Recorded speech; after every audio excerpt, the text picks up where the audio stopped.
पुण्यामध्ये राष्ट्रवादी काँग्रेसची महत्त्वाची बैठक पार पडली। रात्री उशिरापर्यंत ही बैठक सुरू होती। अजित पवार यांच्या जिजाई या निवासस्थानी बैठक पार पडली। या बैठकीला सुनील तटकरे, छगन भुजबळ, नवाब मलिक यांच्यासह काही मोजकेच नेते उपस्थित होते। आगामी विधानसभा निवडणुकांच्या दृष्टीने या बैठकीत सविस्तर चर्चा झाली।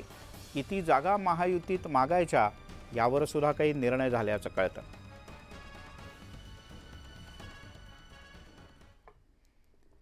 सुनेत्रा पवार यांना सुप्रिया सुळे यांच्या विरोधात उभं करण्यासाठी अजित पवार यांच्यावर दबाव होता अशी चर्चा सुरू आहे। यावर आता आमदार रोहित पवार यांनी स्पष्टीकरण दिलंय। दिल्लीमधल्या गुजरातच्या नेत्यांचा दादांवर दबाव असावा अशी शंका त्यांनी व्यक्त केली आहे। महाराष्ट्रात काही कलाकार आहेत ते कुटुंब आणि पार्टी फोडतात, अशा कलाकारांना येत्या काळात जनता राजकारणातून हद्दपार करेल असंही रोहित पवार म्हणाले। तरी दिल्लीमध्ये बसलेले जे गुजरातचे नेते त्यांचा दबाव हा दादांवर असावा। दादांची पूर्वीची स्टाईल जर आपण बघितली तर कोणाला ते दबत नव्हते आणि घाबरत पण नव्हते। आता दुर्दैव असं की दिल्लीसमोर त्यांना थांबावं लागतं, कधी कधी झुकावं लागतं, त्यांचे आदेश हे घ्यावे लागतात। त्यामुळे आता दादांनी का तो निर्णय घेतला तो त्यांनाच खरं तर माहिती।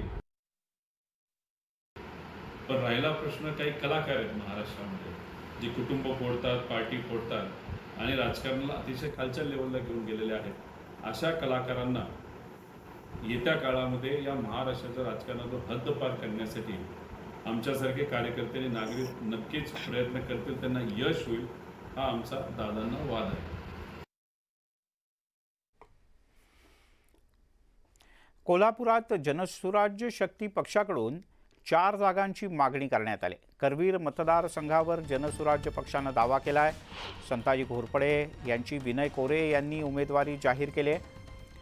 शिवसेनेच्या चंद्रदीप नरके यांच्यासमोरच्या अडचणी यामुळेच वाढल्या आहेत। महायुतीच्या जागा वाटपात कोल्हापूरमध्ये सुद्धा वाद होण्याची शक्यता आहे।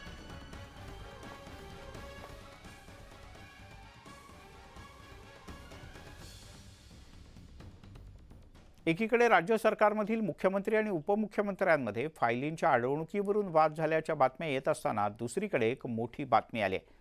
फायलींचा निपटारा करण्यामध्ये मुख्यमंत्री कार्यालयाने विक्रमी कामगिरी केली आहे। फायलींचा निपटारा करण्यात मुख्यमंत्री एकनाथ शिंदे यांनी माजी मुख्यमंत्री उद्धव ठाकरे यांच्यापेक्षा दुपटीनं काम केलंय, तर तिप्पट कामांना मंजुरी दिल्याचं कळतं। राज्यातील जनतेच्या विकास कामांच्या फाईल्स अतिशय वेगानं पाठपुरावा करून मुख्यमंत्री कार्यालयाकडून मंजूर करण्यात आलेत। गेल्या 25 महिन्यात एकनाथ शिंदे यांनी 22,000पेक्षा जास्त फाईल्सवर सह्या केल्यात।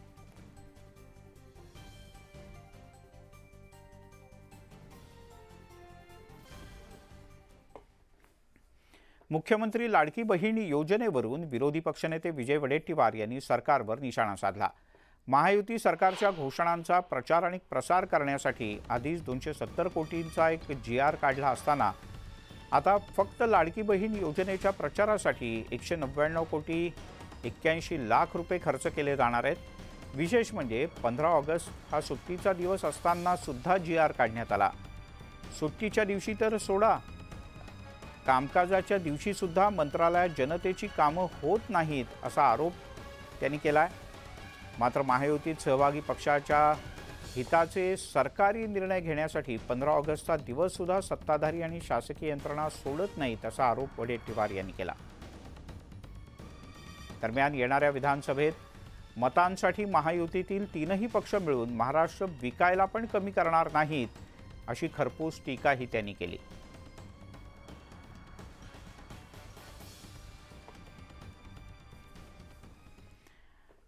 माझ्या हातात सत्ता द्या, मी तुमच्या सर्व अपेक्षा पूर्ण करेन असं महत्त्वपूर्ण विधान राज ठाकरे यांनी केलंय। सदाशिव साठे यांच्या आत्मकथनावर आधारित पुस्तक प्रकाशन सोहळ्यात राज ठाकरे बोलत होते। पुतळ्यांच्याकडून पुतळ्यांची मागणी काय करायची, मी सरकारकडे शब्द टाकणार नाही, जे काही करायचं ते आपण करू असं राज ठाकरे म्हणाले। यांच्याकडनं फार अपेक्षा न ठेवता या मला असं वाटतं आपणच कराव्यात, आणि एवढी जर अपेक्षा असेल तर मग माझ्या हातातच द्या ना,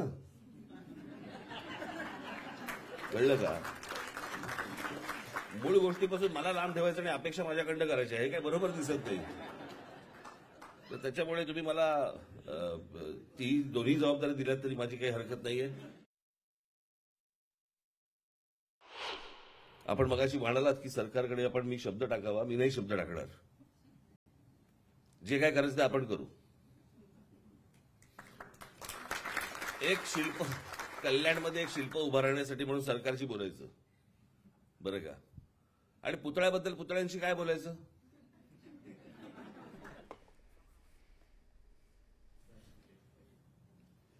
ही शिल्पकला खूप कठीण गोष्ट आहे.